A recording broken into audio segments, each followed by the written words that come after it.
السلام علیکم۔ چونکہ یہ لیکچر کافی لمبا ہے تو ویڈیو کو شروع کرنے سے پہلے میں آپ کو یہ مشورہ دینا چاہتا ہوں کہ اگر تو آپ کے پاس اتنا وقت ہے کہ آپ مسلسل اسکرین کے آگے بیٹھ کر اس لیکچر کو سنیں تو آپ اسے ضرور سنیے، لیکن اگر آپ کے پاس اتنا وقت نہیں ہے تو ڈسکرپشن میں دیے گئے لنک پر کلک کر کے ایک دوسری ویڈیو دیکھیے جس میں یہ طریقہ بتایا گیا ہے کہ آپ لمبے لیکچر کو بغیر مسلسل اسکرین کے آگے بیٹھے کس طرح سن سکتے ہیں اور اپنا ٹائم اس کے حساب سے کس طرح سے مینیج کر سکتے ہیں۔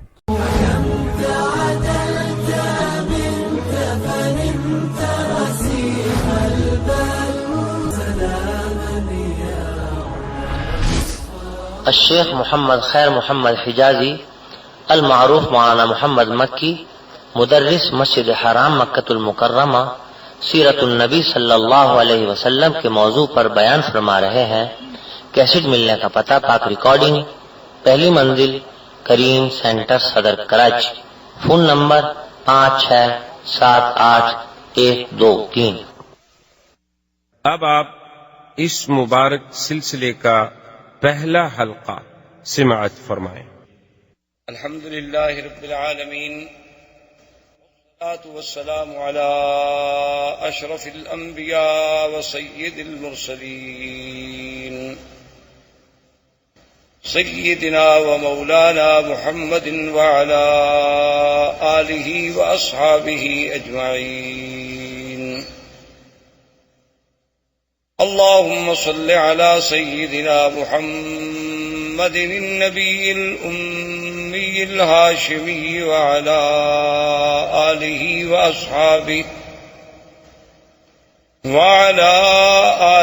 وأصحابه البررة الكرام وعلى سائر الأنبياء والمرسلين والملائكة المقربين، أما بعد، فقد قال الله تبارك وتعالى في القرآن المجيد والفرقان الحميد: أعوذ بالله من الشيطان الرجيم، بسم الله الرحمن الرحيم. هو الذي بعث في الأميين رسولا منهم يتلو عليهم آياته ويزكيهم ويعلمهم الكتاب والحكمة وإن كانوا من قبل لفي ضلال مبين. قال النبي صلى الله عليه وسلم: أنا محمد وأنا أحمد وأنا الماهي الذي يمحو الله بي الكفر وأنا الحاشر الذي يحشر الناس على قدمي وأنا العاقب الذي ليس بعده نبي، أو كما قال النبي صلى الله عليه وسلم. صدق الله العلي العظيم وصدق رسوله النبي الكريم، ونحن على ذلك لمن الشاهدين ومن الشاكرين، والحمد لله رب العالمين. برادران اسلام، آج کے درس میں سیرت رسول پاک صلی اللہ علیہ وسلم کے بارے میں کچھ باتیں عرض کرنی ہیں۔ حضور صلی اللہ علیہ وسلم کی سیرت طیبہ، حضور صلی اللہ علیہ وسلم کی حیات مبارکہ، حضور صلی اللہ علیہ وسلم کی بعثت،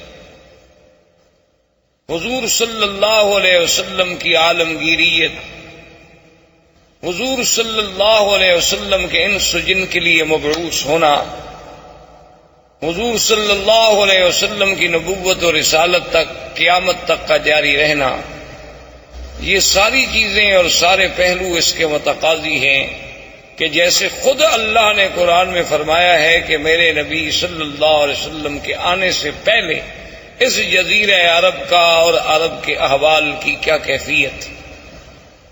تو اس کا پس منظر جب تک ہمیں تھوڑا بہت معلوم نہ ہو تو پھر سیرت کا صحیح مقام جو ہے اس کے سمجھنے تک رسائی حاصل کرنا بہت مشکل ہوگا.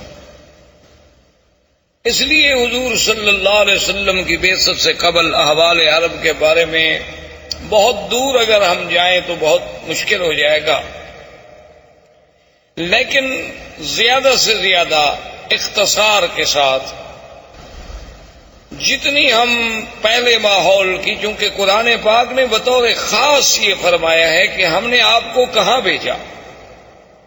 ایک تو فرمایا ہم نے آپ کو امیین میں بھیجا کہ جو بالکل پڑھنا لکھنا نہیں جانتے، جن کے پاس کوئی کتاب نہیں تھی. اور دوسری بات جو اللہ نے آخری آیت میں فرمائی اور بار بار فرمائی کہ وَإِن كَانُوا مِن قَبْلُ لَفِي ضَلَالٍ مُبِينٍ، کہ میرے مدنی صلی اللہ علیہ وسلم آپ کی بعثت سے قبل یہ پورا جزیرہ جو تھا ایک کھلی ہوئی گمراہیوں میں پڑا ہوا تھا. تو اس کی تفاصیل میں اگر آپ جائیں تو آپ جانتے ہیں یا آپ نے سنا ہوگا یا پڑھا ہوگا انشاءاللہ، عرب جو ہے اصل میں یہ 3 قسم کہلائے جاتے ہیں. ایک عرب ہیں بائدہ، اور ایک عرب ہیں عاربہ، اور ایک عرب ہیں مستعربہ. یاد رکھیں عربوں کی 3 قسمیں ہیں تاریخ. ایک عرب بائدہ یعنی جو سب سے پہلے عرب زبان، عربی بولنے والے، عربی جاننے والے. بائدہ کہتے ہیں کہ ہلاک ہو گئے، وہ قومیں جو مٹ گئیں اب جن کا نام و نشان بھی باقی نہیں ہے. اگر قرآن پاک ان کا ذکر نہ کرتا تو شاید ہم جانتے بھی نہ اور کوئی اس کا سرا بھی تلاش نہ کر سکتا. جیسے پہلی قومیں گزر گئی ہیں، قوم عاد ہے، قوم سمود ہے، قوم صالح ہے، قوم لوط ہے. یہ ساری قومیں آپ کو پتہ ہے کہ یہ مکہ مدینہ منورہ سے خیبر کے راستے میں، مدائن کے راستے میں، اور اسی طرح پھر آپ آگے چلے جائیں. قوم لوط جو تھی وہ آج جہاں اردن ہے، جس ملک کو آپ اردن کہتے ہیں، عمان کہتے ہیں، اسی جگہ وہ بحر میت کے نام سے آج بھی وہ جگہ معروف ہے. وہ وہی آباد تھے، ان کے قریہ صدوم جو تھا اسی جگہ تھے. تو یہ تو عرب ہیں وہ جو ختم ہو گئے، مٹ گئے. ان کی تو کوئی نسل کا ایک بندہ بھی باقی نہیں بچا جس کے بارے میں آدمی کہے کہ پھر اس کا کیا ہوا.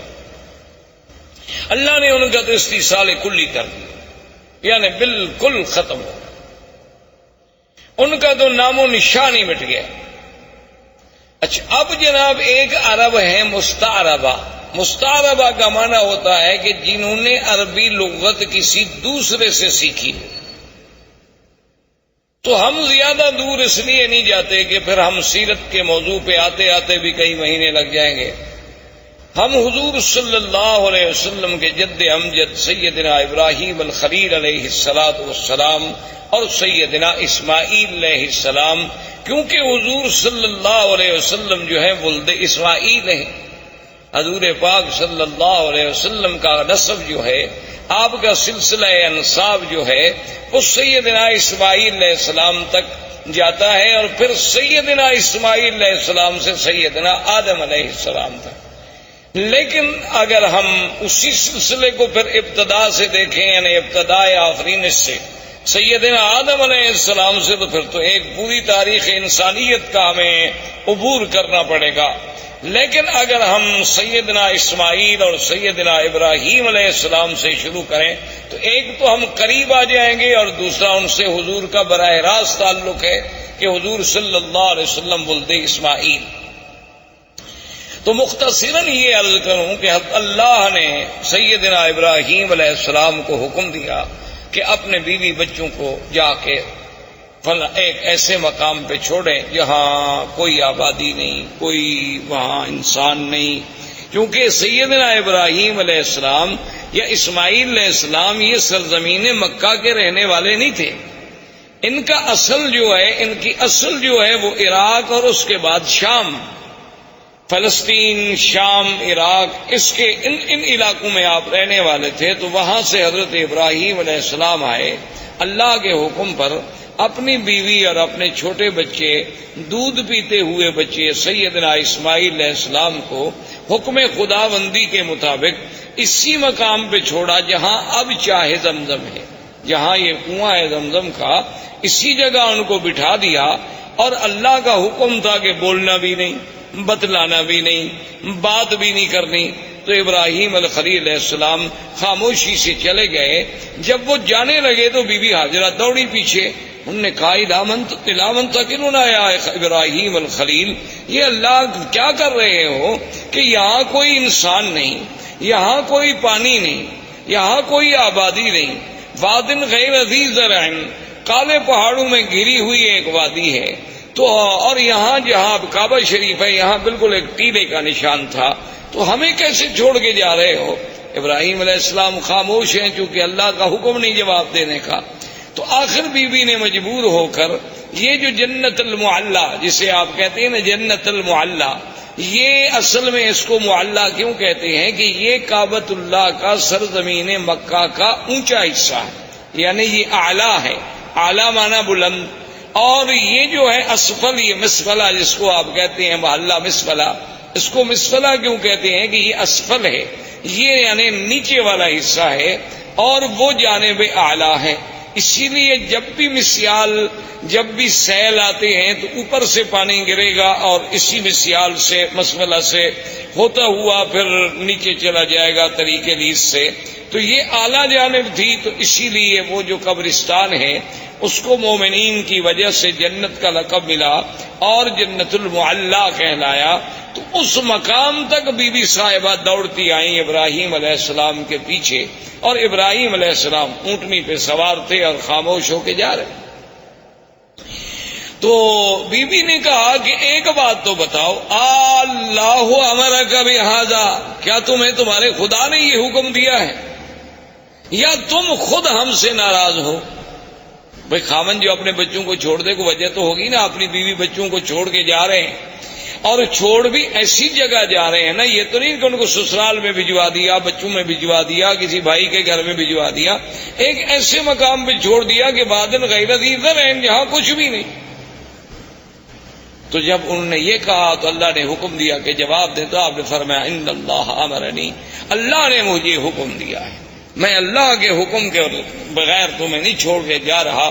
تو اب بی بی کے قدم رک گئے، اور علماء نے لکھا ہے کہ بی بی نے فرمایا کہ اذن لا یزیئنا، اور ایک روایت میں یہ بھی آتا ہے کہ بی بی نے کہا حسبنا اللہ ونعم الوکیل، کہ اب تم خلیل جاؤ، ہمیں بھی اللہ کافی۔ اگر اللہ نے حکم دیا ہے نا تو پھر اللہ ہمیں ضائع نہیں کریں گے، کیونکہ اگر اللہ نے حکم دیا ہے کہ ان کو یہاں چھوڑ دو، تو اگر اللہ ہمیں مارنا چاہتے تو وہیں فلسطین میں مار دیتے، اللہ ہمیں کوئی سزا دینا چاہتے تو وہیں شام کے علاقے میں دی جا سکتی تھی۔ تو اس مقام پہ چھوڑنے کا جو حکم تمہیں تمہارے رب نے دیا ہے، تو اذن لا یزیئنا، اب وہ خدا ہمیں ضائع نہیں کریں گے۔ اور ایک روایت میں ہے کہ بی بی کی زبان مبارک سے جو کلمہ نکلا وہ کلمہ تھا حسبنا اللہ ونعم الوکیل۔ تو اس لیے آپ بھی ویسے اس کلمے کو یعنی ہر مشکل میں، کیونکہ اس کی وجہ یہ ہے کہ جب حضرت خلیل کو آگ میں ڈالا گیا ان کی زبان سے بھی یہی کلمہ تھا حسبنا اللہ ونعم الوکیل۔ اور جب جنگ احد میں صحابہ پر دشمنوں نے حملہ کیا اور یہ کیفیت تھی کہ ذاقت علیہم الارض بما رحبت، اللہ کی وسیع سرزمین تنگ ہو گئی، یعنی بالکل اب یقین ہو گیا ہلاکت کا، اس وقت بھی صحابہ کی زبان سے نکلا حسبنا اللہ ونعم الوکیل۔ سیدہ عائشہ صدیقہ رضی اللہ تعالی عنہا پہ جب تہمت لگی، اتنا بڑا الزام لگا امہات المؤمنین پہ، عصمت رسول پاک پہ، تو جب سب سے پہلے بی بی کو خبر ملی کہ آپ پر یہ الزام لگا ہے تو بی بی کی زبان سے نکلا حسبنا اللہ ونعم الوکیل۔ تو اس لیے علماء نے اس پر بڑی کتابیں لکھی ہیں، القول الجمیل فیما جاء فی فضل حسبنا اللہ ونعم الوکیل۔ تو ہر مصیبت میں اور ہر مشکل میں، ظاہری مشکلات، باطنی مشکلات، دنیاوی مشکلات، نوکری کی مشکلات، دشمنوں کی مشکلات، اگر اس کو آدمی یقین کامل سے پڑھے تو اللہ تبارک و تعالیٰ کی رحمت سے، کیونکہ جس نے پڑھا ہے اس کی اللہ نے مشکل حل فرما دی ہے۔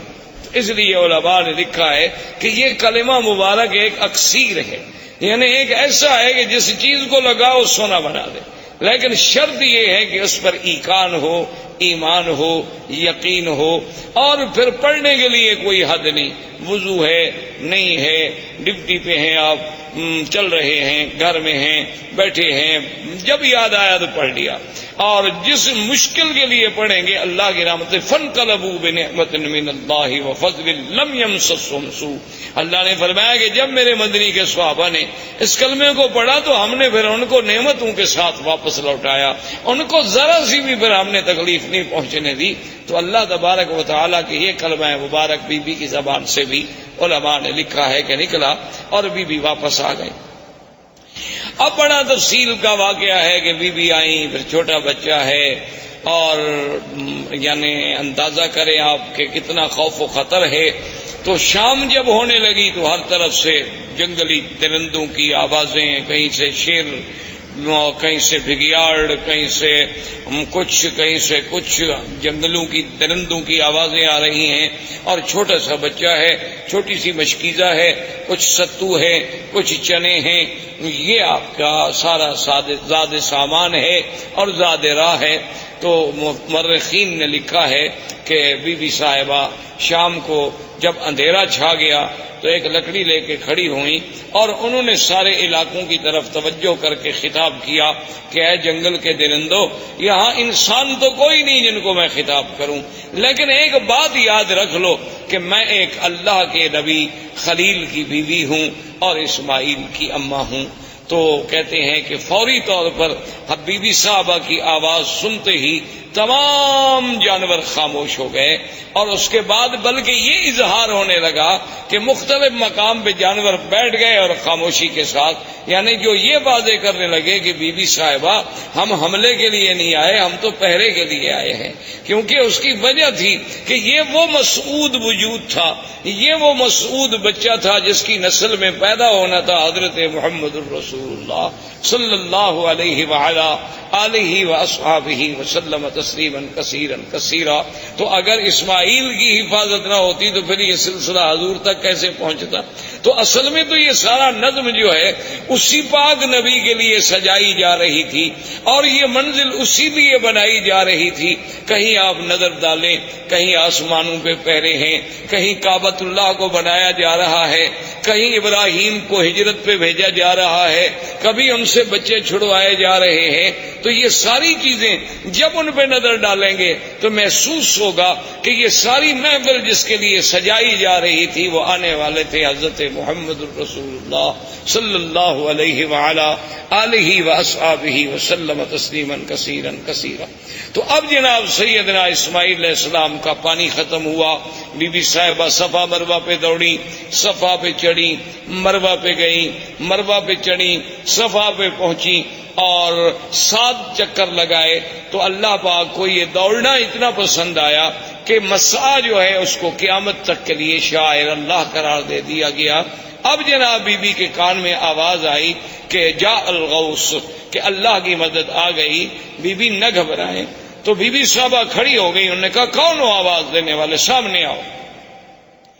خیر سامنے کوئی پھر آواز آئی کہ بی بی صاحبہ نہ گھبرائیں، اللہ کی مدد آ گئی، اور اللہ نے حکم دیا کہ جبریل جس جگہ اسماعیل علیہ السلام کے پاؤں ہیں نا اسی جگہ جا کے پر مارو۔ تو یہاں آ کر حضرت جبریل علیہ السلام نے اپنا پر مارا اور یہاں سے چشمہ زمزم کا پانی نکلا۔ تو یہ زمزم کا پانی جو ہے اس میں اب آپ دیکھیں یعنی کئی نعمتیں شامل ہو گئیں۔ ایک تو یعنی جبریل علیہ السلام کا پر ہے، اور دوسرا اللہ کے نبی اسماعیل کے پاؤں ہیں، اور تیسرا اس میں ایک بڑی نعمت ملی ہے کہ حضور صلی اللہ علیہ وسلم نے آمنہ کے لال نے جب پیا تو آپ نے پینے کے بعد پانی بچا کے برتن میں ڈالا اور اپنا لعاب مبارک ڈالا، اور اس کے بعد حکم دیا کہ اس کو بھی زمزم میں ڈال دو، تاکہ وہ اسماعیل سے جو سلسلہ ہے نبوت کا جیسے زمزم ہے اسی طرح وہ سلسلہ بھی جڑ جائے کہ قیامت تک امت کو زمزم ملے کہ اللہ کے فرشتے کا پر ہو، میرے دادے کے پاؤں ہوں اور محمد مدنی کا لعاب ہو۔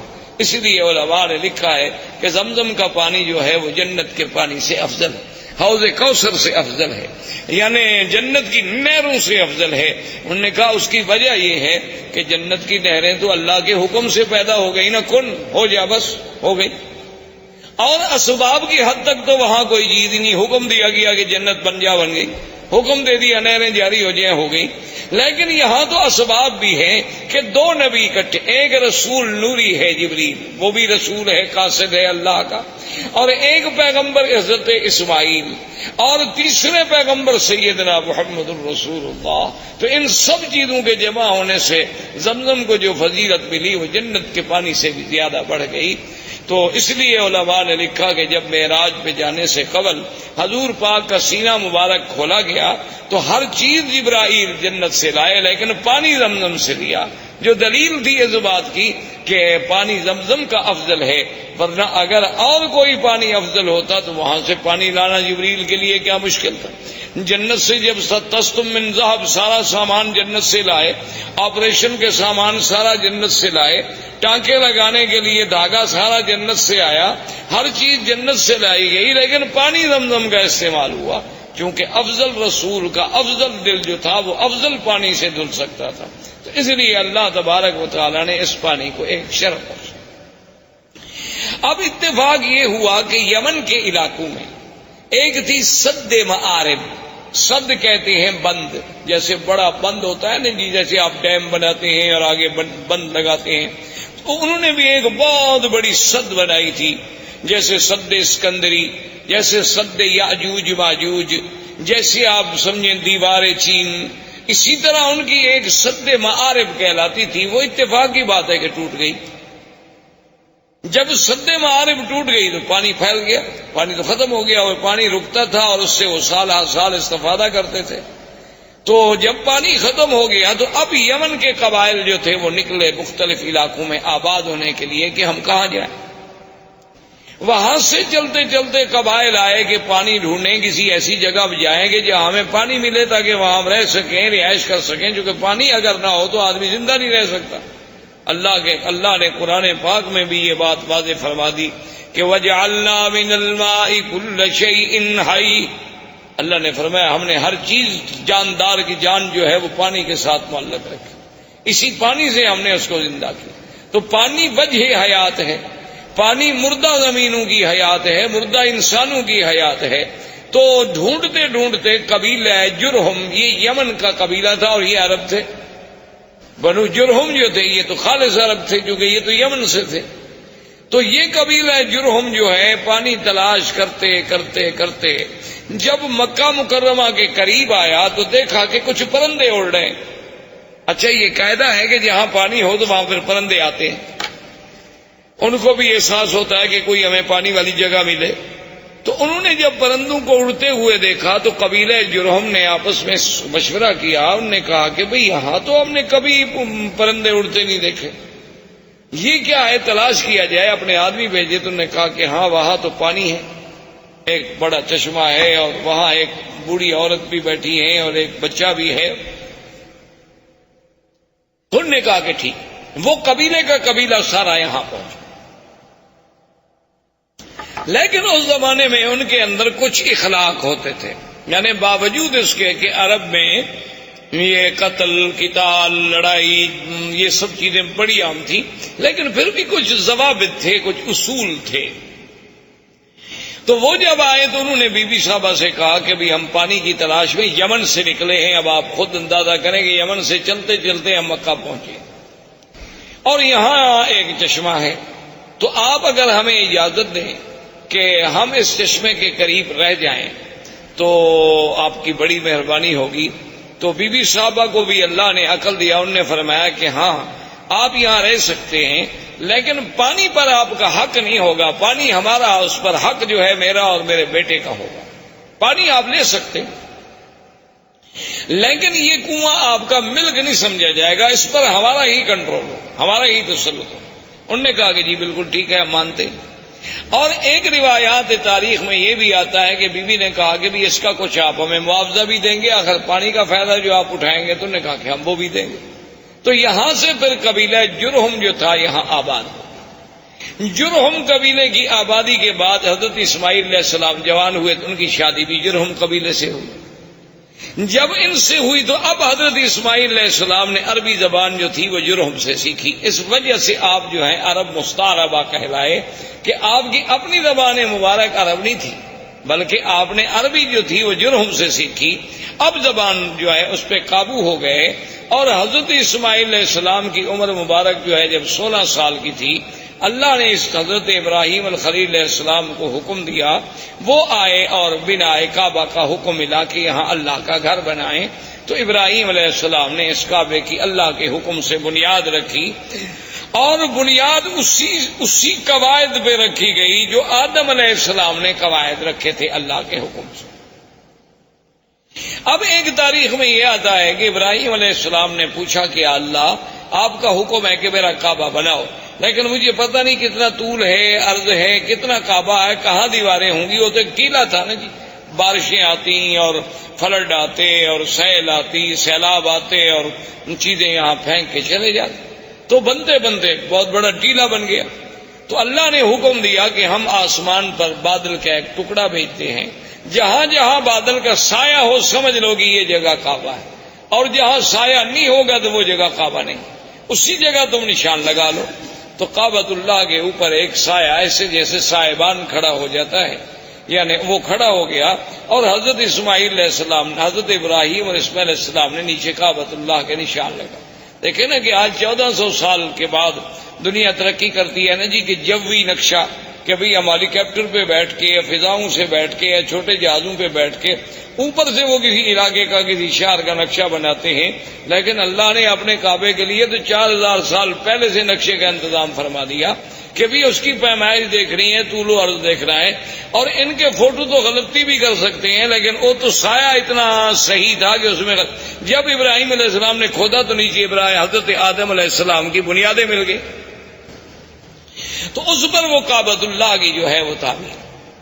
اب جو مقام ابراہیم ہے اس کے بارے میں دو چیزیں ملتی ہیں ہمیں تاریخ۔ ایک تو صحیح روایات جو ہیں وہ یہ ہیں کہ جب دیواریں اونچی ہو گئی تو اب ابراہیم علیہ السلام کے لیے مشکل تھا نا جی کہ اوپر پہاڑ پہ دیواروں پہ چٹانوں پہ کیسے پہنچائیں، کیسے پتھر کیسے لگائیں، نیچے والے تو اٹھا کے رکھ دیے نا جی، لیکن جب جگہ اونچی ہو گئی تو ضرورت تھی نا کہ کوئی ایسی چیز ہو جو ہمیں اوپر لے جائے۔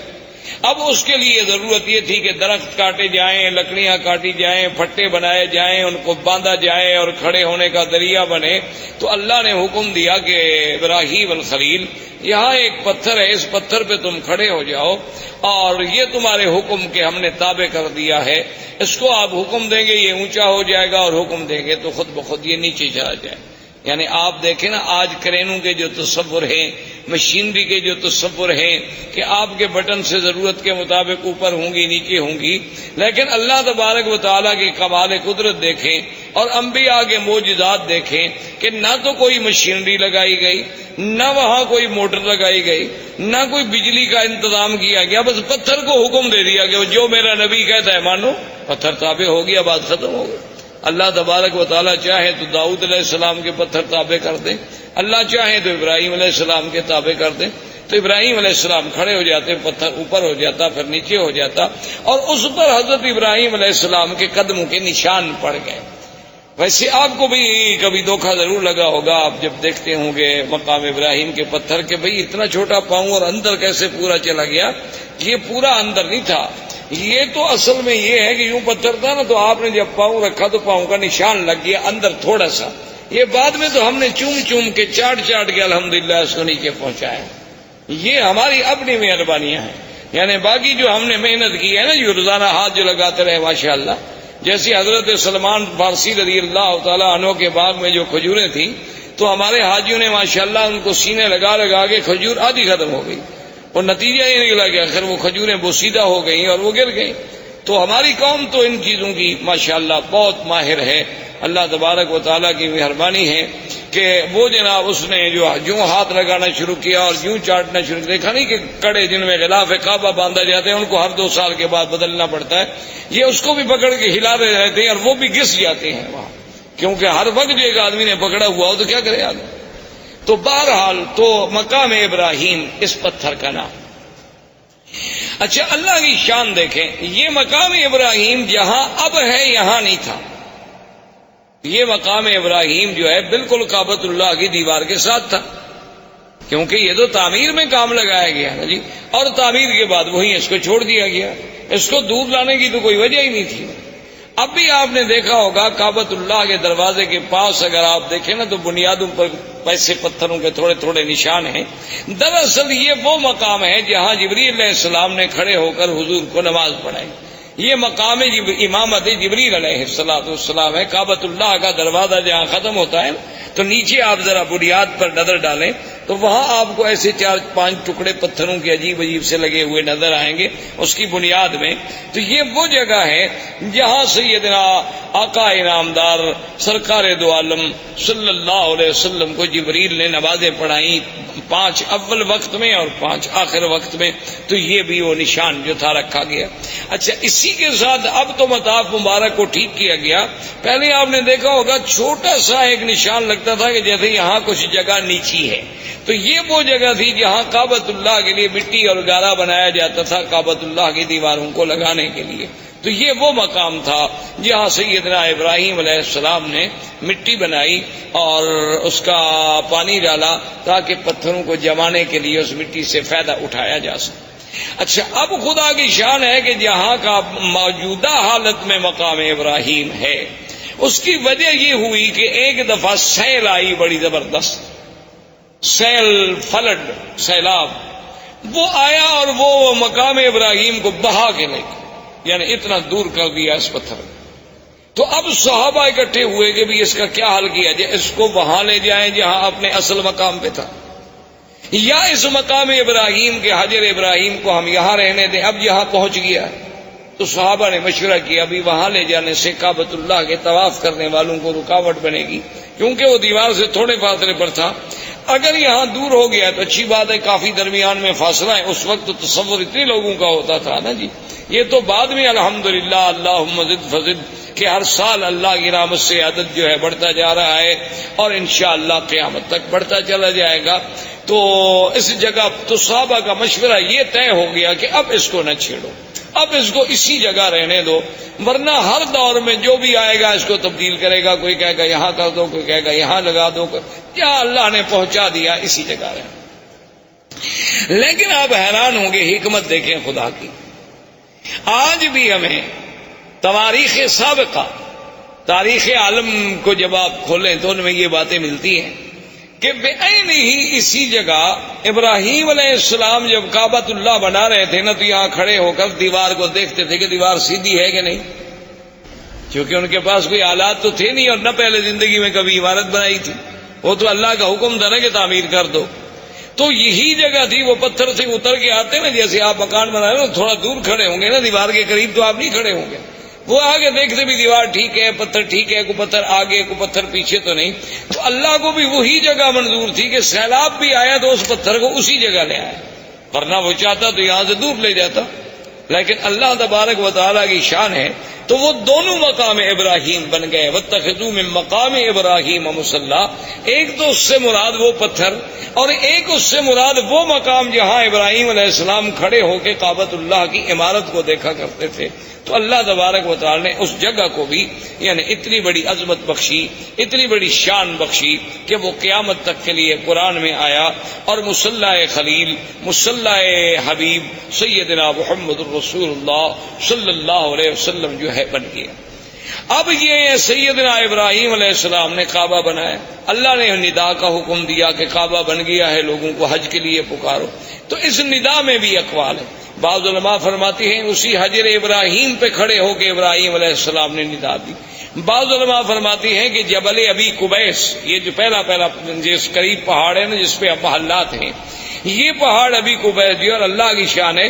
کعبۃ اللہ اول بیت، یہ دنیا میں سب سے پہلا گھر، اور ابی قبیس اول جبل وضع فی الارض، یہ دنیا کے پہاڑوں میں سب سے پہلا پہاڑ ہے جو زمین پہ رکھا گیا. تو ابھی قبیس پہ کھڑے ہوئے. اور ایک روایت میں ہے کہ حضرت ابراہیم علیہ السلام عرفات میں جا کے عرفات کی پہاڑی پہ کھڑے ہو کے آپ نے ندا دی. ایک روایت یہ بھی آتی ہے، تو وہاں سے اللہ نے ان کی ندا کو پوری دنیا میں، کائنات میں پہنچا دیا۔ تو اب ابراہیم علیہ السلام تشریف لے گئے، حضرت اسماعیل علیہ السلام یہاں رہے، حضرت اسماعیل علیہ السلام کی شادیاں ہوئیں۔ اس طریقے سے اللہ تبارک و تعالی نے سرزمین کو آباد کیا، اور اس پورے علاقے میں ماں سوائے دین توحید کے اور کوئی دین نہیں تھا، یعنی سب لوگ جو تھے وہ ملت ابراہیم، سب لوگ جو تھے وہ دین ابراہیم پہ تھے، اور کوئی شرک نہیں، کوئی بے دینی نہیں، کوئی احداث نہیں، کیونکہ ان علاقوں کو تو دین ملا ہے۔ اسی وجہ، یہی تو وجہ تھی نا کہ ہر آدمی یہ کہتا تھا کہ میں ملت ابراہیم پہ ہوں۔ یہودیوں کا بھی دعویٰ کہ ہم ملت ابراہیم پہ، نصرانیوں کا دعویٰ کہ ہم ملت ابراہیم، مشرکین مکہ کا دعویٰ کہ ہم ملت ابراہیم پہ۔ آخر اللہ نے ارشاد فرمایا ما کان ابراہیم یہودیا ولا نصرانیا ولکن کان حنیفا مسلما وما کان من المشرکین۔ اللہ نے فرمایا کہ ابراہیم نہ تو یہودیت پہ تھے نہ نصرانیت پہ، اب وہ تو بالکل ساری دنیا سے مائل ہو کے دین اسلام، دین حق پہ چلنے والے، اور نہ وہ مشرکین میں سے تھے۔ تو یہ سارا دین جو تھا دین توحید تھا، ملت ابراہیمی تھی۔ سب سے پہلے عمرو ابن لوہی ایک شخص تھا، وہ مکے کا سردار تھا اور بہت بڑا سردار، یعنی اس کی بات جو تھی نا جی مکے میں اور قبائل میں اور حول مکہ ایسے مانی جاتی تھی کہ اس کی بات کے ٹالنے کا کسی کو کوئی تصور بھی نہیں تھا۔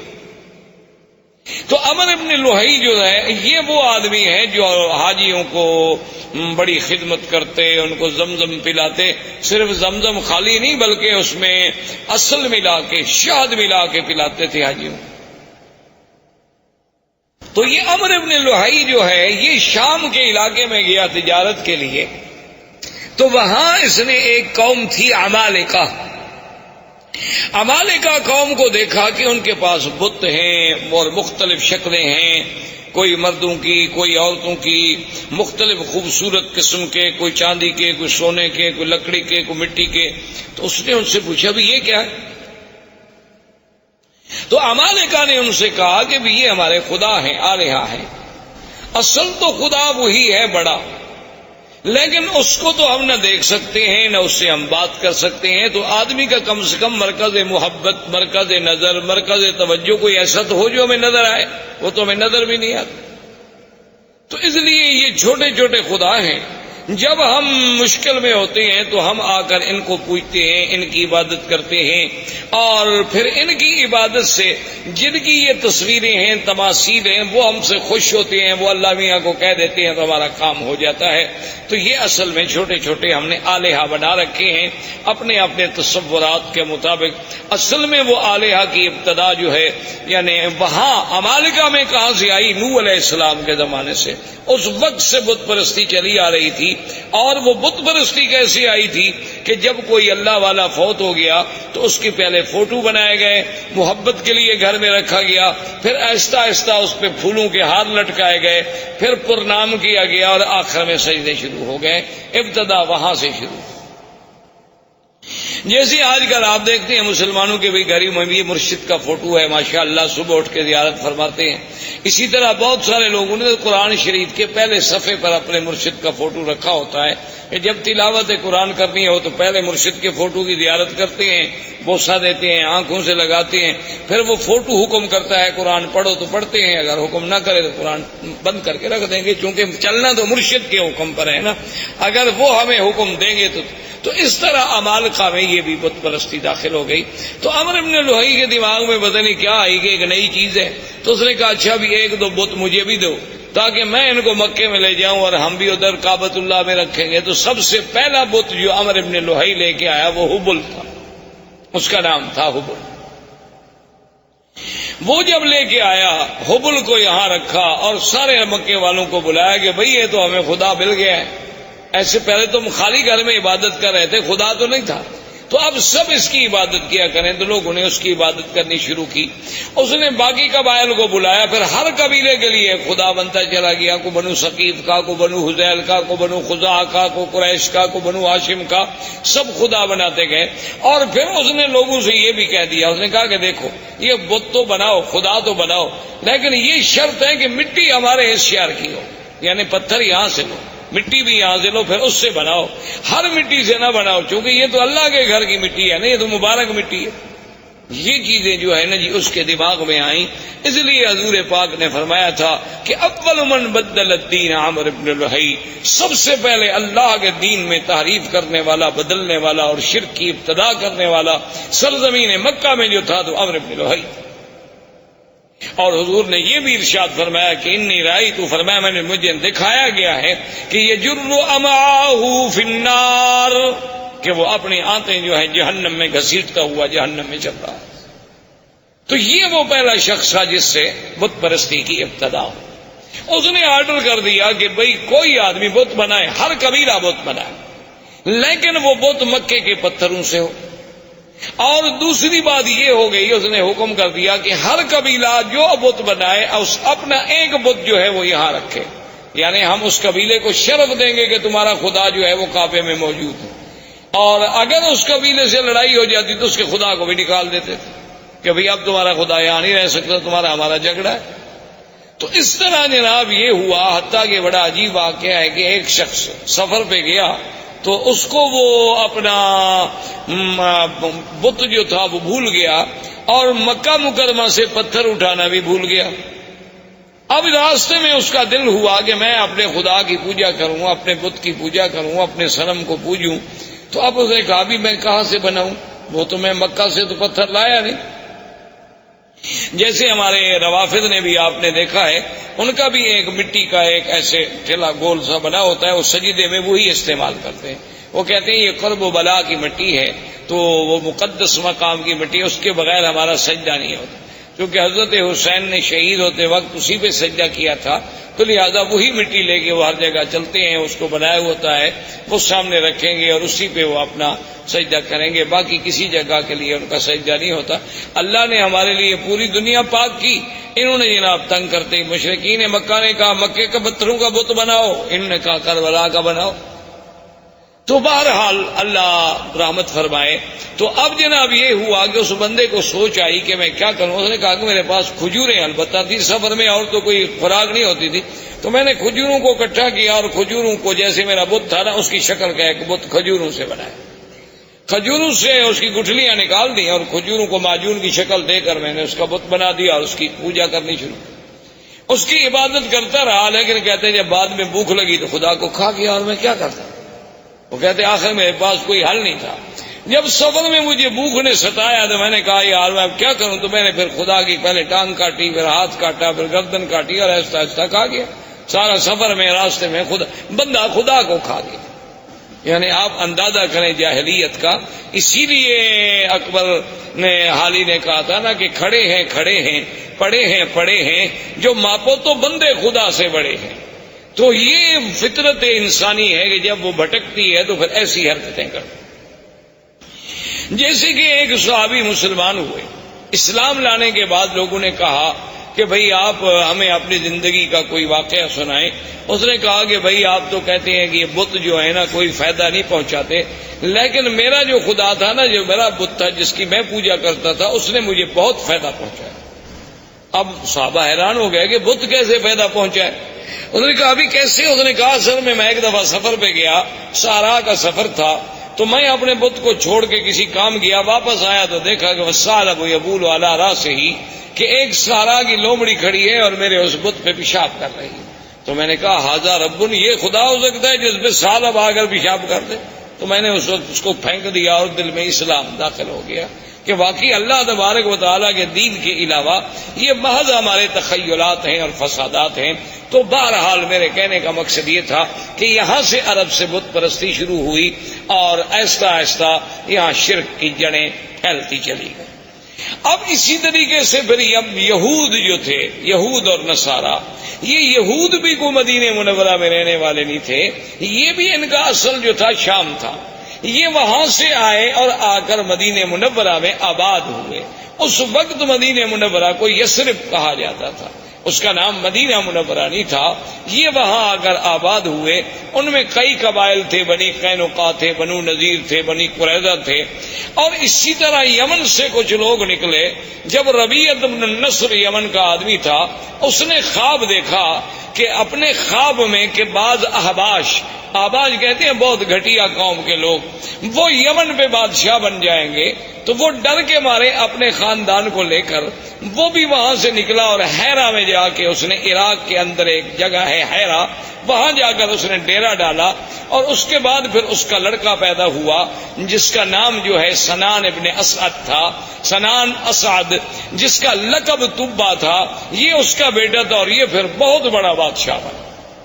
اور اس نے پھر بڑی جنگیں کی اور بڑی لڑائیاں کی، اور یہ اسی ضمن میں آیا، مدینہ منورہ میں پہنچا، پھر مدینہ منورہ سے آگے چلا گیا. اور اس نے اپنے ایک بیٹے کو اسی یثرب کے مقام پہ چھوڑ دیا کہ بھی تم یہاں رہو، سنا ہے کہ یہاں علماء رہتے ہیں، اہل کتاب لوگ ہیں، ان سے کچھ استفادہ کرو.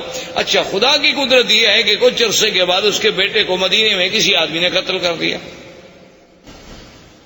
وہ جب قتل ہوا تو اس کو اطلاع ملی کہ تمہارا تو بیٹا قتل ہو گیا.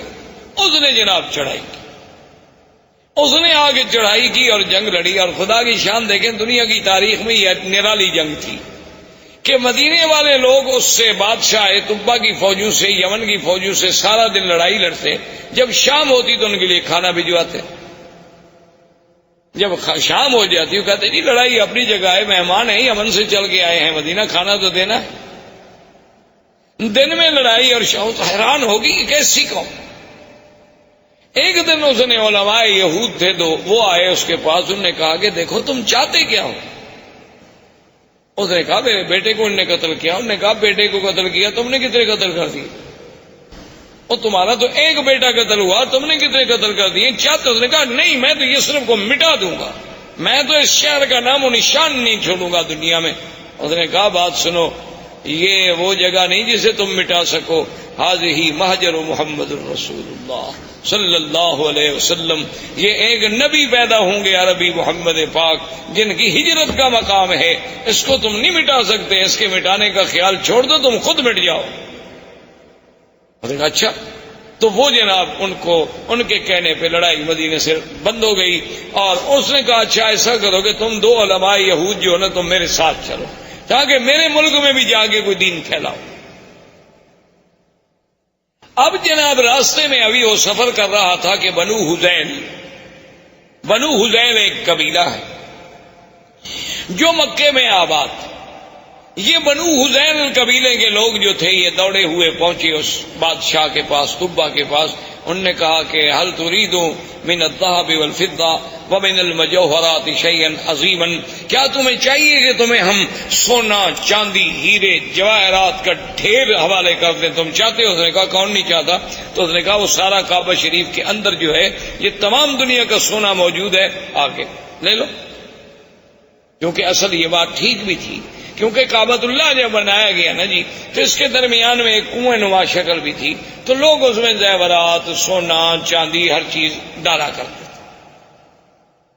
یہ اسی کی نقل ہے نا کہ اللہ کے گھر کی تعظیم کی جاتی ہے. اب لوگ قبروں پہ جا کے اسی طرح پیسے ڈالتے ہیں، چاندی، سونا، زیورات، ہر چیز ڈالتے ہیں. تو بہرحال یہ ہے کہ اس نے کہا بالکل ٹھیک، اور اس نے فیصلہ کر لیا کہ کعبۃ اللہ کو جا کے گرا دو، اور وہاں جو خزانے دفن ہیں وہ سارے خزانے نکال کے میں یمن چلے جاؤں. ابھی اس نے یہ ارادہ کیا تھا کہ بالکل سیاہ ایسی اندھیری آئی کہ اتنا اندھیرا چھا گیا کہ اپنا ہاتھ بندے کو نظر نہیں آتا. اس نے پھر ان علماء یہود کو بلایا کہ جلدی آؤ، یہ کیا ہو گیا؟ انہوں نے کہا کہ راستے میں ایک شہر ہے، اس کے بارے میں تو تم نے کوئی بری نیت نہیں کی.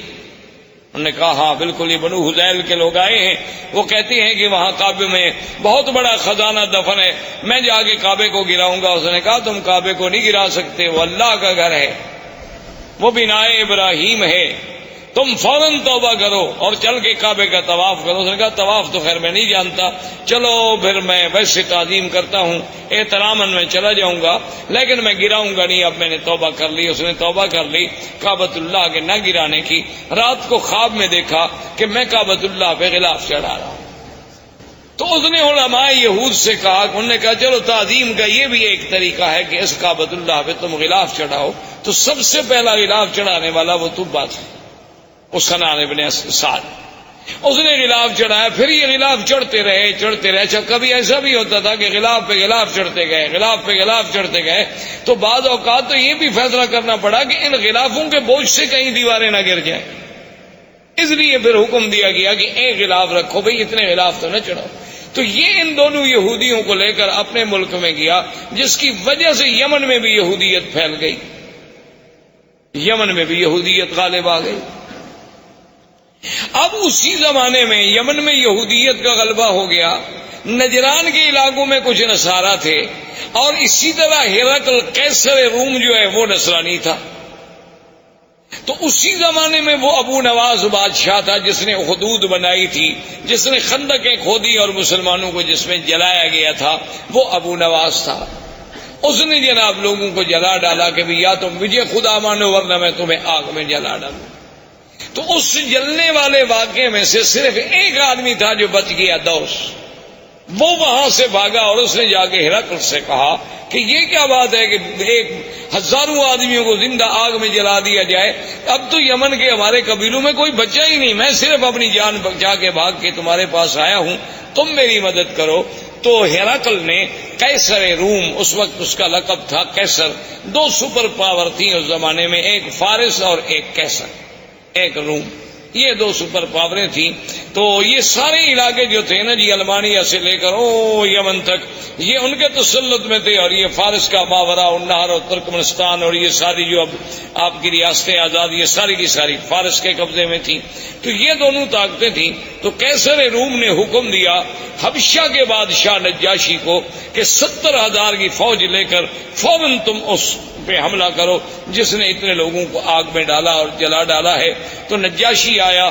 نجاشی کے بعد اس کے گورنروں میں دو آدمی تھے، ایک کا نام فریاد تھا اور ایک کا نام ابرہہ. اس طرح یہ دین نصرانیت اور دین یہودیت جو ہے ان علاقوں میں پھیلتا چلا گیا. یہاں عمر بن لوہی کی وجہ سے بت پرستی شروع ہو گئی، مشرکین مکہ آ گئے، اور ماہوالی جو تھے اس میں یہودیت اور نصرانیت کی بیج ڈال دیے گئے. اسلام جو تھا اصل اور ملت ابراہیم کا جو اصل تصور تھا وہ ختم ہو.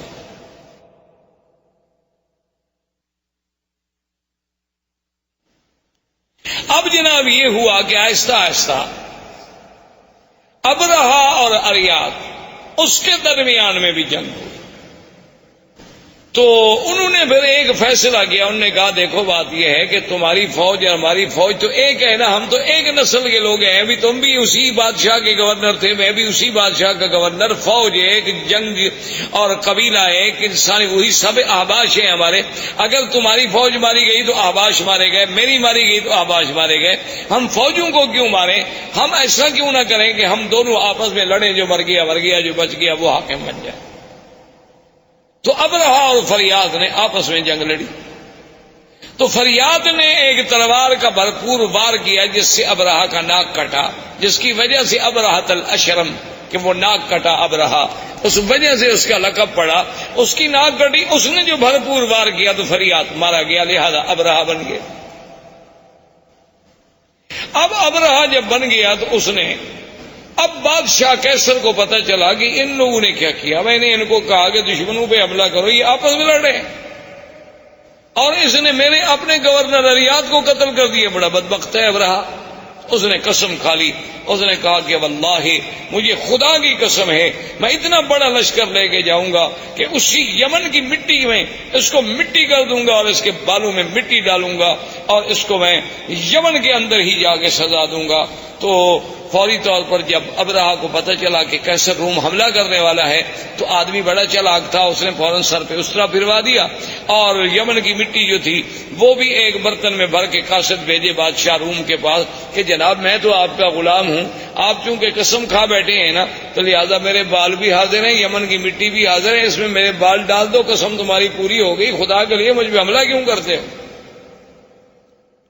بادشاہ بھی خوش ہو گئے، انہوں نے کہا ٹھیک ہے، جب ایک آدمی اتنا نیاز مندی پہ آ جائے، جب اتنا اس نے کر دیا کہ اپنے بال کٹوا دیے، بال کٹانے کا معنی تو یہ ہوتا نا کہ گردن پیش کرنی، ورنہ اللہ میاں کو احرام میں یا حج میں یا عمرے میں بالوں کی کیا ضرورت ہے؟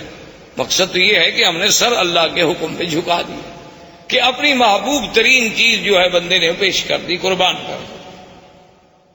اب جناب جب یہ ہو گیا تو اب ابرہہ نے اسے خوش کرنے کے لیے انہوں نے کہا کہ جناب گزارش یہ ہے کہ سرزمین عرب میں ایک کعبہ ہے تو ہم یہاں اپنا کعبہ کیوں نہ بنائیں؟ تو وہاں اس نے ایک کعبہ بنایا جس کا نام کلیس، اور اس کعبے کو اتنا جناب اس نے بنایا تعمیری طور پہ، اور اس کے بعد اس نے قیصر روم سے کہا کہ پوری دنیا میں اعلان کریں کہ اس کعبے کا حج کریں۔ اعلان ہو گیا۔ ایک قبیلہ تھا نسیع، عرب کا ایک قبیلہ تھا نسیع۔ نسیع کا معنی ہوتا ہے کسی چیز کو پیچھے کرنا۔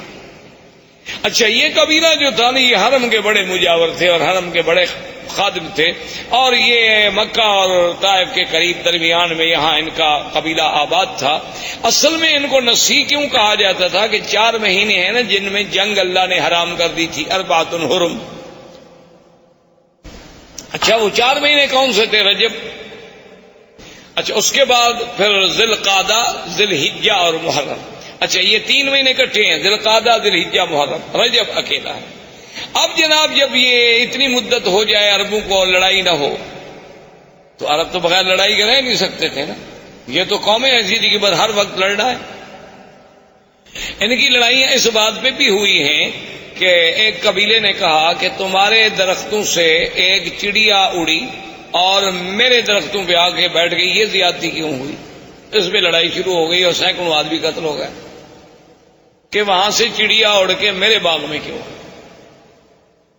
لڑائی ہو گئی۔ اب جناب یہ جب ان کا اب جب 3 مہینے صبر کیسے کریں، تو یہ اس قبیلے والوں کو کہتے کہ بھئی ہم نے فلاں قبیلے سے لڑنا ہے، تو کہتے کوئی بات نہیں، ہم محرم کو پیچھے کر دیتے، ہم محرم جو ہے نا پیچھے کر، ذی الحج کے بعد جب مہینہ آتا وہ کہتے جی یہ سفر ہے، اس کے بعد محرم آئے گا، تو اس کو یعنی 1 مہینے کو پیچھے کر دیتے۔ تو اس لیے ان کو نسیع کہا گیا کہ یحلونہ عاما ویحرمونہ عاما۔ اللہ نے قرآن میں بھی فرمایا 1 سال تو اس کو محرم رہنے دیتے، 1 سال اس کو سفر بنا دیتے، پھر جنگ حلال ہو جاتی۔ تو یہ نسیع قبیلہ جو تھا ان کو جب پتہ چلا کہ بھئی حبشے میں ابرہہ نے ایک کعبہ بنایا ہے خدا کے کعبے کے مقابلے پر، انہوں نے کہا بھی اگر آہستہ آہستہ اس کی رونق بڑھ گئی اور چرچا بڑھ گیا تو ہمارا تو مسئلہ ختم ہو جائے گا۔ یہ یہاں سے کچھ آدمی نکلے اور چوری چوری داخل ہوئے عبادت کے بہانے سے، رات کو وہاں گندگی کٹھی کی اور ان کی دیواروں کو گندگی لگا کے یہ غائب ہو گئے۔ صبح جب ابرہہ کو اطلاع ملی کہ تمہارے کعبے کو تمہیں بے حرمتی کی، اس نے کہا یہ کس نے کی ہوگی؟ اس نے کہا صاف بات ہے، صاف بات ہے، عرب قبائل کے علاوہ اور کون کر سکتا ہے، اور کسی کو ہمارے کعبے سے کیا دکھ ہے؟ تو تحقیق پر پتہ چلا کہ بھی ہاں یہ تو نسیع والوں کا کام ہے، جو مکے کے کعبے کے مجاور ہے نا قبیلہ بنو نسیع، یہ انہی کا کام ہے۔ انہوں نے کیا تو انہوں نے کہا کہ ٹھیک ہے، حکم دیا فوجوں کو کہ تیاری کرو، میں جا کے اس کعبے کو منہدم کرتا ہوں، جب تک وہ کعبہ رہے گا نا تو میرے کعبے کا جو ہے لوگ عزت نہیں کریں گے اور نہ یہاں کوئی حج کرے گا۔ اس کعبے کو توڑ دیتے ہیں، کچھ عرصے کے بعد لوگ بھول جائیں گے کہ کہاں کعبہ تھا، کہاں کیا تھا، کیا حج تھا، کیا آکام تھے۔ تو یہ وہاں سے لشکر لے کے چلا، اور اسی کے لشکر میں ہاتھیوں کا لشکر تھا، اور ان میں جو سب سے بڑا ہاتھی تھا اس کا نام محمود تھا۔ اس ہاتھی کا نام جو ہے محمود تھا، لوگ نام رکھتے تھے، اور اس کا سائس جو تھا چلانے والا اس کا نام انیس۔ یہ جناب لشکر چلا، یہ جب آیا راستے میں تو لوگوں کو پتہ چلا کہ یہ عجیب بات ہے، کعبۃ اللہ کو گرانے کے لیے آ رہا ہے۔ تو راستے کے عرب قبائل جو تھے انہوں نے جا کے اس سے لڑائی لڑی، لیکن وہ بیچارے شکست کھا گئے، اور ذو نفر ان قبیلوں کا سردار تھا وہ قید ہو گیا۔ وہاں سے چلتے چلتے یہ طائف آیا۔ طائف میں اس وقت بنو ثقیف تھے، قبیلہ بنو ثقیف آباد تھا، تو بنو ثقیف کو پتہ چلا کہ ذو نفر جو ہے وہ بھی شکست کھا گیا، بنو خصم والے وہ شکست کھا گئے، تو ہم بنو ثقیف اب اس کا کیسے مقابلہ کر سکتے ہیں اتنے بڑے لشکر کا؟ تو انہوں نے ابرہہ کو پیغام بھیجا کہ دیکھو تم جا رہے ہو کعبۃ اللہ کو توڑنے کے لیے، ہم تمہارا راستہ نہیں روکتے، تم جانو مکہ جانے، کعبہ جانے، لیکن شرط یہ ہے کہ لا تؤذوننا، تم ہمیں ایذا نہیں پہنچاؤ گے۔ اس نے کہا بالکل ٹھیک، لیکن اس نے کہا کہ اپنی شرافت اور صداقت کی کوئی نشانی، کوئی دلیل تو دو نا کہ تم پکے ہو، ایسا تو نہیں کہ میں ادھر جاؤں اور تم پیچھے سے حملہ کر دو، کیونکہ بنو ثقیف بھی بڑی مشہور لڑاکی قوم تھی اور خاص طور پہ تیر انداز۔ تو انہوں نے ایک آدمی تھا جس کا نام تھا ابو رغال، ابو رغال جو تھا نا جی، وہ انہوں نے کہا کہ یہ آدمی ہم تمہیں دے رہے ہیں، یہ ایسا آدمی ہے کہ ایک تو طائف سے لے کر مکے تک تمہیں راستے بتائے گا، اس وقت سڑکیں تھوڑی بنی ہوئی تھی، اور راستہ نہ جانو تو 2 دن کا راستہ 10 دن لگ جاتے تھے، تو یہ تمہیں دلالت کرے گا کہ کعبۃ اللہ کا راستہ کہاں ہے اور تمہیں مکے تک پہنچا دے گا۔ اور اس ابو رغال نے اپنے قبیلوں سے، اپنے دین والوں سے غداری کی اور ان سے وفا کی کہ ان کو مکے کا راستہ بتلایا، اور وہ چلتے چلتے مکے کے قریب پہنچا، اور اسی راستے میں ابو رغال جو ہے وہ مر گیا۔ اور دنیا میں تاریخ میں یہ بات موجود ہے آج بھی کہ اس کی قبر جو تھی نا جی، آج تک دنیا میں ابی رغال کی قبر مشہور تھی کہ بعد میں عرب والے جاتے تھے اس کی قبر پہ جا کے پتھر مارتے تھے، جیسے جمرۃ العقبہ کو مارتے ہیں نا، کہ یہ وہ بدبخت ہے کہ جس نے اپنے دین کو بھی چھوڑا، اپنے قبیلوں کو بھی چھوڑا، اور ابرہہ کو لے آیا کعبہ گرانے کے لیے۔ تو ابو رغال وہاں مر گیا۔ ابرہہ کا لشکر جب کعبۃ اللہ کے قریب پہنچے، اس نے ڈیرا ڈال دیا اور حکم دے دیا کہ جو لوگ ملے، مال ملے، مویشی ملے، سب پکڑ لو، چونکہ روب ڈالنا تھا مکے والوں پر۔ تو ان مال مویشیوں میں 200 اونٹ جو ہے وہ عبد المطلب کے بھی پکڑے گئے۔ عبد المطلب جو ہیں یہ حضور صلی اللہ علیہ وسلم کے دادا ہیں، اور عبد المطلب جو تھے کان جسیمن وسیمن، یعنی بڑے خوبصورت، بڑے جمال والے، کیوں نہ ہوں آخر دادا ہے محمد الرسول اللہ صلی اللہ علیہ وسلم۔ انہیں پتہ چلا کہ جناب آپ کے 200 اونٹ پکڑ لیے ابرہہ نے، تو وہاں پہنچے، اور انہیں پتہ چلا کہ ذو نفر جو ہے ہمارے قبیلہ عرب کا قید میں ہے، تو ذو نفر کو ملے کہ بھئی تمہارا کوئی تعلق ہے؟ اس نے کہا میرا تعلق ہوتا تو میں قید ہوتا، البتہ میں یہ کر سکتا ہوں کہ جو ہاتھی چلانے والا 19 ہے سائس، اس زمانے میں ہاتھی کا جو سائس ہوتا تھا نا اس کو بڑا تقرب ہوتا تھا، جو وہ بادشاہ کے قریب بیٹھتا تھا، بادشاہ کا ہودج جو ہے سب سے بڑے ہاتھی پہ ہوتا تھا، تو میں 19 کو کہہ دیتا ہوں، کیونکہ راستے میں چاہے میں قید میں رہا لیکن ہماری کچھ دوستی ہو گئی آپس میں۔ تو اس نے 19 کو سفارش کی۔ 19 نے ابرہہ سے کہا کہ عبد المطلب سردار جو ہے مکے کا ملنے آیا ہے، تو اس نے کہا ٹھیک ہے۔ جب عبد المطلب داخل ہوئے تو کہتے ہیں ابرہہ پہ اتنا روب پڑا، اتنا ان کا دبدبا اور جلال تھا کہ اس نے کہا کہ تخت پہ برابر بٹھاؤں تو پھر تو بات شاید نہ بنے، خود تخت سے نیچے اتر آیا اور استقبال کیا، اور خود بھی نیچے بیٹھ گیا اور عبد المطلب کو بھی اپنے برابر بٹھایا۔ اتنا روب آ گیا اس کے دل پر کہ یہ کون ایسا خوبصورت جمال والا آدمی۔ اور پھر عبد المطلب جیسا فصیح آدمی، بولنے والا آدمی، اس نے کہا جی آپ حکم دیں، آپ کیسے آئے؟ اس نے کہا جی کوئی مسئلہ نہیں ایسا، مسئلہ صرف اتنا ہے کہ میرے 200 اونٹ جو ہیں وہ آپ کے لوگوں نے، آپ کی فوجیوں نے پکڑے ہیں، وہ آپ مجھے چھوڑ۔ تو ابرہہ ہنسنے لگا۔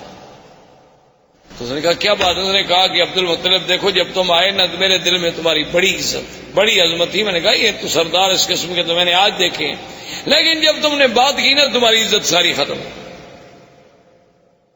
عبد المطلب نے کہا ولماذا، کیوں؟ اس نے کہا عجیب بات ہے، میں کعبۃ اللہ کو گرانے کے لیے فوج دے کے بیٹھا ہوں، تم مکے کے سردار ہو، تم مجھ سے معافی مانگے، مکے پہ چڑھائی نہ کرو، کعبۃ اللہ کو نہ گراؤ، ہمیں معاف کر دو، واپس جاؤ، تم اونٹ چھڑانے کے لیے آئے، تمہیں اونٹوں کا فکر ہے۔ تو عبد المطلب نے بڑے غور سے دیکھا اور کہا کہ ابرہہ سنو، انا رب الابل ولہذا البیت رب یحمی، سن لو کہ میں ان اونٹوں کا مالک ہوں، لیکن اس گھر کا بھی ایک مالک ہے جو اس کی خود حفاظت کرے گا، مجھے کیا ضرورت ہے حفاظت کرنے کی، ہم تمہارا مقابلہ نہیں کر سکتے۔ تو یہ کون سی معقولیت ہوگی کہ ہم بلا وجہ جنگ لڑیں؟ مجھے اونٹوں کی فکر تھی، میں آ گیا، لیکن اس گھر کا بھی ایک رب ہے، ولہذا البیت رب، گھر کا بھی ایک رب ہے، یحمی ہے جو اپنے گھر کی خود حفاظت کرے گا، ورنہ ہم تو عاجز بندے ہیں، ہم حفاظت نہیں کر سکتے۔ تو ابرہہ نے کہا کہ اچھا ٹھیک ہے جی، لے جاؤ اونٹ لے جاؤ، لیکن بات سن لو، قریش سے کہہ دو، قبائل عرب سے کہہ دو کہ ہم تمہارے ساتھ جنگ کے لیے نہیں آئے، ہم تو صرف اللہ کے کعبے کو گرانے کے لیے آئے ہیں۔ اگر وہ میرے راستے میں رکاوٹ نہیں بنیں گے، اگر وہ میرا راستہ نہیں روکیں گے تو میں ان کو کبھی تکلیف نہیں پہنچاؤں گا، بس میں کعبہ کا انہدام کر کے چلا جاؤں گا۔ عبد المطلب نے کہا ٹھیک ہے، آئے، انہوں نے اعلان کر دیا کہ مکے والوں پہاڑوں پہ چلے جاؤ، اللہ سے دعائیں مانگو۔ خود اس نے طواف کیا، ملتزم پہ آیا اور اس نے کہا کہ مولا تو جانتا ہے کہ ہم عاجز ہیں، ہم تیرے گھر کی حفاظت نہیں کر سکتے، آج اپنے گھر کی حفاظت تو خود فرما۔ اور اس کے بعد پہاڑوں پہ چلے گئے، بادشاہ نے حکم دیا اور اس محمود ہاتھی کو آگے چلایا۔ وہ ابو نفر جو قید میں تھا، وہ تو قبیلہ عرب کا سردار تھا نا، اس نے جب دیکھا کہ ہاتھی لے کر یہ کعبۃ اللہ کی طرف گرانے کے لیے جا رہے ہیں، تھا تو بیچارہ قیدی، لیکن اس نے موقع حاصل کر کے آیا اور محمود ہاتھی کے کان جو تھے نا، ایک کان سے چمٹ گیا، لٹک گیا اس کے کان سے، اور کہنے لگا ابرک یا محمود، ابرک یا محمود امامک بیت اللہ، کہ اے ہاتھی بیٹھ جاؤ، مت بڑھو، آگے خدا کا گھر ہے، خدا کا گھر ہے۔ اس نے اتنی کہنا تھا کہ ہاتھی بیٹھ۔ اب ہاتھی جب بیٹھ گیا تو بادشاہ ابرہہ نے حکم دیا سائس کو کہ ہاتھی کو چلاؤ، ہاتھی کو مارتا ہے، ہاتھی چلتا نہیں۔ سائس نے کہا کہ چلو ہاتھی کا رخ موڑو یمن کی طرف۔ ہاتھی کا رخ جب یمن کی طرف موڑا گیا تو وہ جناب چل پڑا۔ اس نے کہا پھر ایک لمبا چکر دے کے پھر کعبے کی طرف موڑو، کعبے کی طرف موڑے، وہ برک کر کے بیٹھ جائے۔ اس نے کہا یہ عجیب بات ہے، ہاتھی کیوں نہیں جاتا؟ اس نے کہا جی اب آپ دیکھ رہے ہیں میں یمن کی طرف چلاتا ہوں تو چلتا ہے، اور کعبے کی طرف چلاتا ہوں تو نہیں چلتا ہے۔ تو ابھی اسی اثنا میں تھے کہ اللہ تبارک و تعالیٰ کے حکم سے کعبۃ اللہ کی جانب سے آسمان پہ سیاہی پھیل گئی اور چھوٹے چھوٹے پرندوں کا اتنے بڑے غول آئے گے جیسے بادل ہوتا ہے، جس کو قرآن کہتے ہیں الم تر کیف فعل ربک باصحاب الفیل الم یجعل کیدہم فی تضلیل وَأَرْسَلَ عَلَيْهِمْ طَيْرًا أَبَابِيلَ تَرْمِيهِمْ بِحِجَارَةٍ مِّن سِجِّيلٍ فَجَعَلَهُمْ كَعَصْفٍ مَّأْكُولٍ۔ اللہ نے فرمایا کہ آپ نے نہیں دیکھا کہ اللہ نے ہاتھی والوں سے کیا کیا؟ اللہ نے کیسے ان کی قید، ان کے مکر، ان کے چالاکی، ان کے دھوکے کو اللہ تبارک و تعالیٰ نے کیسے مٹا ڈالا، اور کیسے فرمایا کہ پرندے بھیجے، اور پرندے بھی چھوٹے سے، اور ہر پرندے کے پاس 3 چھوٹے چھوٹے پتھر کے دانے ہیں، یعنی ایک پنجے میں، ایک دوسرا پنجے میں، ایک چونچ میں۔ اللہ نے حکم دیا کہ بس ان کو تم گراؤ، یہ ایٹم کے ذرے بن جائیں گے۔ فَجَعَلَهُمْ كَعَصْفٍ مَّأْكُولٍ، ایسے ہو گئے کہ جیسے گھاس چرا ہوا، گھاس دیکھا نا جیسے روندا ہوا ہو، گھاس جانور چبا چبا کے پھینک دے اور پاؤں کے تلے رونت ڈالے۔ بعض کہتی ہیں کہ جس پہ وہ آیا بیماری ہوئی اور گوشت گلنے لگ گیا، گرنے لگ گئے، مرتے مرتے ابرہہ مر گیا۔ تو یہ وہ سال ہے جس میں ولد فیہا رسول اللہ صلی اللہ علیہ وسلم، جس میں میرے مدنی محمد مصطفیٰ صلی اللہ علیہ وسلم پیدا ہوئے۔ کیونکہ عرب کے پاس کیلنڈر نہیں تھا، تقویم نہیں تھی، تاریخ نہیں تھی، وہ بڑے بڑے حوادث کو یاد کرتے تھے کہ یہ واقعہ کب ہوا، یہ واقعہ کب ہوا۔ اب ان کو جب پوچھا جاتا کہ حضور کب پیدا ہوئے، وہ کہتے اس سال پیدا ہوئے جس سال ہاتھی کا قصہ ہوا، ولد سنۃ الفیل۔ تو اب میرے مدنی صلی اللہ علیہ وسلم کی پیدائش کا مرحلہ آیا۔ تو یہ احوال عرب تھے۔ اس کے بعد جو میں نے سابقہ درس میں عرض کیا تھا وہ پیدائش سے پہلے کے حالات تھے، اور زندگی باقی انشاءاللہ تو آنے والے درس میں اب ہم بیان کریں گے ولادت محمد مصطفیٰ۔ والسلام علیکم ورحمۃ اللہ وبرکاتہ۔ برادران اسلام، آج کے اس درس میں سرکار دو عالم، سرکار مدینہ حضرت محمد مصطفیٰ صلی اللہ علیہ وعلا آلہ و اصحابہ وسلم تسلیما کثیرا کثیرا کی سیرت مبارک کے بارے میں کچھ باتیں عرض کریں۔ سب سے پہلی بات تو یہ تصور فرما لیں کہ حضور صلی اللہ علیہ وسلم کی سیرت مبارکہ، آپ کی سیرت طیبہ، آپ کی زندگی کے ہر پہلو میں ایک ایسی شان ہے کہ ساری زندگی بھی انسان اگر اس کو بیان کرنے کے لیے اپنی پوری سعی و جد و جہد کرے تو وہ زبانیں گنگ ہو جائیں گی، قلم ٹوٹ جائیں گے، لیکن حضور صلی اللہ علیہ وسلم کی سیرت کے پہلو بیان نہیں ہو سکتے۔ ہم مسلمانوں کا الحمدللہ یہ عقیدہ ہے کہ اللہ تبارک و تعالی نے جتنے پیغمبر مبعوث فرمائے، جتنے نبی بھیجے، جتنے رسول آئے، جن کی صحیح تعداد کا علم تو اللہ کو ہے۔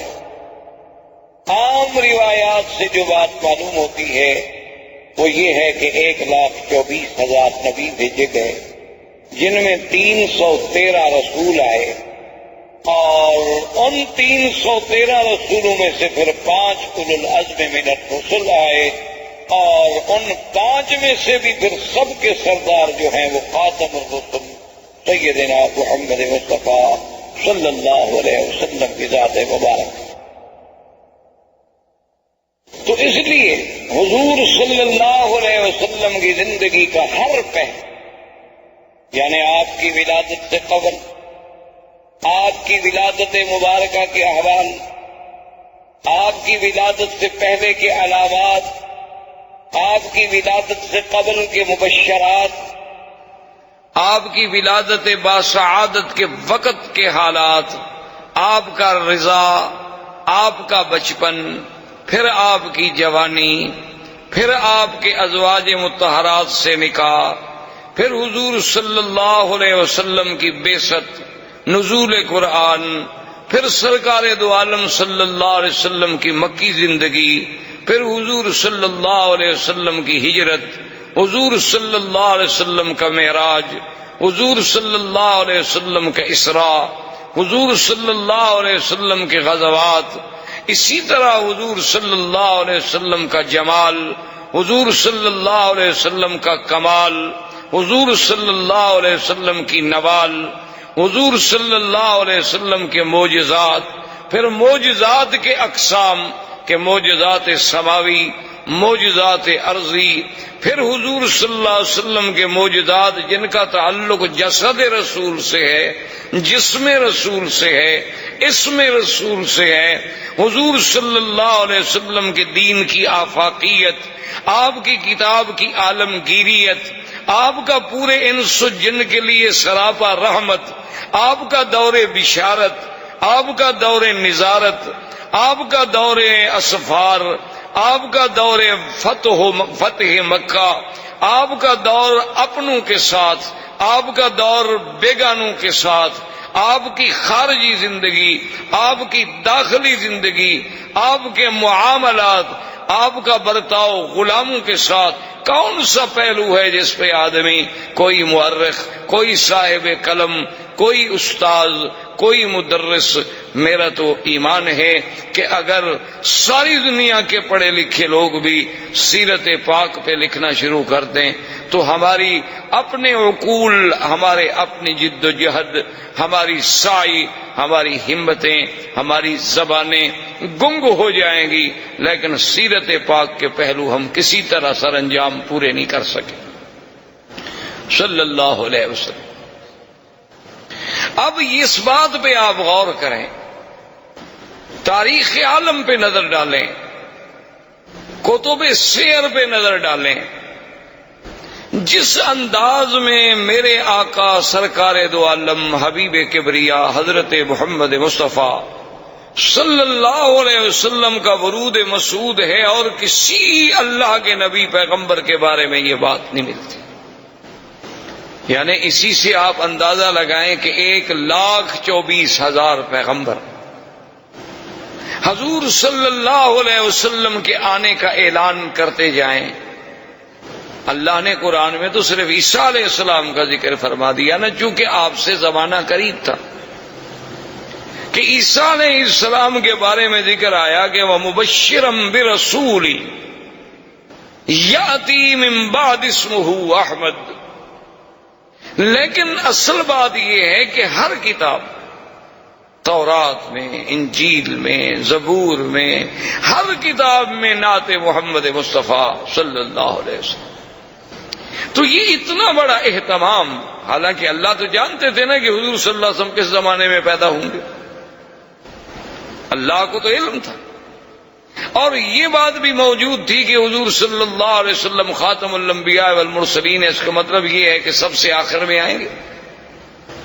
یہ بات ایک فیصلہ شدہ بات ہے، اور اللہ کا تو علم کامل ہے، اللہ تو عالم ما کان وما یکون ہے۔ لیکن یہ قاعدہ ہے کہ جتنی شان ہوگی، جتنی عظمت ہوگی، اتنا ہی اس کا اہتمام ہوگا کہ ہر پیغمبر آئیں اور حضور کے آنے کے بارے میں خوشخبری دیں اور امت کو بتلائیں۔ اسی طرح دوسری بات پہ آپ نظر ڈالیں، یہ تو بات موجود ہے کہ جب بھی کوئی آدمی ایمان لائے گا تو سارے انبیاء پر ایمان لائے گا،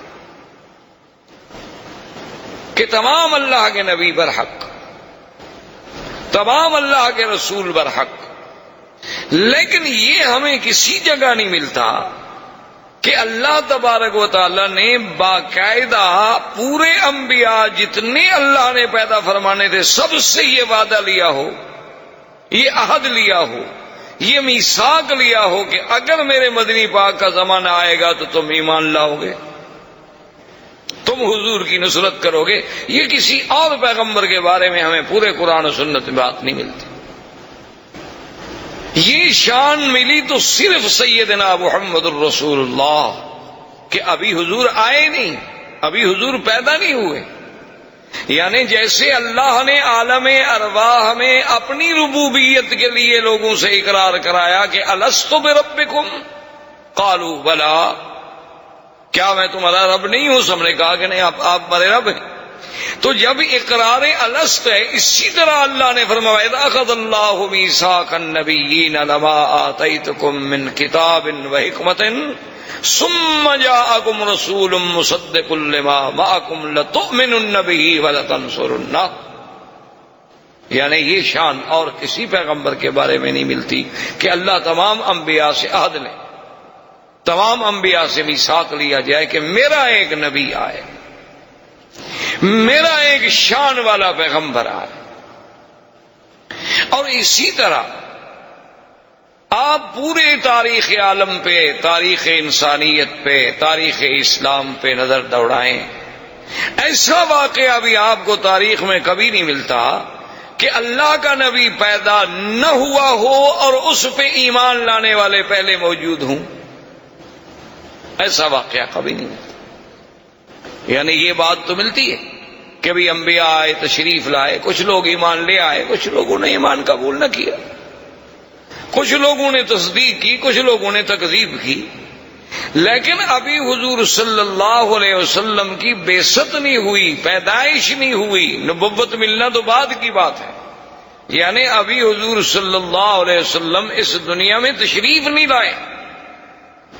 اس وقت تبابع یمن میں سے ایک بادشاہ گزرا جس نے حضور صلی اللہ علیہ وسلم کی سیرت کتب سابقہ میں جب مطالعہ کیا اور سرزمین مکہ و مدینہ سے گزرا اور یہاں کے مناظر کو اپنی آنکھوں سے دیکھا اور ان کتب سماویہ کے ساتھ اس کا تقابل کیا، تو اس نے ایک خط لکھا اور اپنے اس ملک میں شاہی فرمان کو امانت کے طور پہ جمع کرا گیا کہ میرے بعد یہ خط جو ہے محفوظ رکھا جائے، اور جب وہ سرکار دو عالم اللہ کے نبی سرزمین مکہ میں پیدا ہوں تو میرا خط پیش کیا جائے۔ یعنی ابھی حضور صلی اللہ علیہ وسلم پیدائش بھی نہیں ہو، اور اس نے اس میں خط لکھا کہ میں طبع یمن ہوں، اور میں اس بات کے لیے یہ خط لکھ رہا ہوں کہ اگر اللہ اگر اللہ نے میری زندگی میں آپ کو پیدا اور میں آپ کا وزیر بنوں گا، میں آپ کا معاون اور سپاہی بنوں گا. حالانکہ وہ بادشاہ ہے، یمن کا بادشاہ ہے. تبابع جو ہے، یہ تبا جو تھے، یہ یمن کے بادشاہوں کا لقب تھا، جیسے قیصر روم کے بادشاہوں کا لقب تھا، کسرا فارس کے بادشاہوں کا لقب تھا، اسی طرح فراعنہ مصر کے بادشاہوں کا لقب تھا، تو نجاشی حبشہ کے بادشاہوں کا لقب تھا. تو تبابع جو ہے وہ یمن کے بادشاہوں کا لقب تھا. وہ تبا الاکبر، تبا الاول، تبا الثانی، اس طرح پکارے جاتے تھے. تو اس نے لکھا کہ اگر حضور سرکار دو عالم صلی اللہ علیہ وسلم آپ کو اللہ نے میرے زمانے میں میری زندگی میں پیدا فرما دیا تو میں آپ کا سپاہی ہوں گا، آپ کا وزیر بنوں گا، آپ پہ ایمان لاؤں. اور اگر میں پہلے مر گیا اور آپ میرے بعد دنیا میں تشریف لے آئے تو پھر میرے گواہ رہیں کہ میں آپ پر ایمان لا چکا ہوں. یعنی اندازہ فرمائیں کہ پوری تاریخ انبیاء میں یہ بات نہیں ملتی کہ ایک نبی پیدا نہ ہو لیکن ایمان لانے والے پہلے اقرار کریں اور پھر اس طرح اہتمام کریں کہ شاہی فرمان لکھ کے اس کو باقاعدہ جمع کرایا جائے. احباب کرام، اس کے بعد اب آپ اس مبارک سلسلے کی CD نمبر 2 سماعت فرمائیں. سبيل الدموع سبيل مريح تنهدى يا صاحي كي تستريح وبث الدعاء